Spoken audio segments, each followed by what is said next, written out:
আজ বাসায় রান্না করছে আমার পার্সোনাল রাঁধুনি। আর সে আজকে রান্না করছে খাসির মাংসের ঝোল। আজকে পুরো রান্নাটাই সব বাটা মশলা দিয়ে হয়েছে। আর সহযোগী ছিলাম আমি, মশলাগুলো বেটে টেটে আমি দিয়েছি। আর আজকে রান্না করছে সে। আর আমার বরমশাই রান্নাটা খুব ভালোই করে, আমি মনে করি আমার চেয়েও সে ভালো রান্না করে।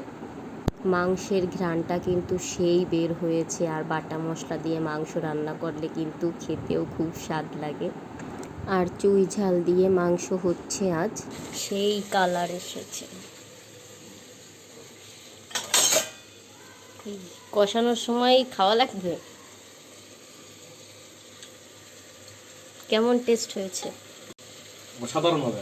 হ্যাঁ, রাঁধুনির মতো। রাঁধুনিও আমাদের অসাধারণ, আর আজকে মাংস রান্নাও হবে অসাধারণ। অনেক ধন্যবাদ তোমাকে এত কষ্ট করে আমাকে রান্না করে খাওয়ানোর জন্য।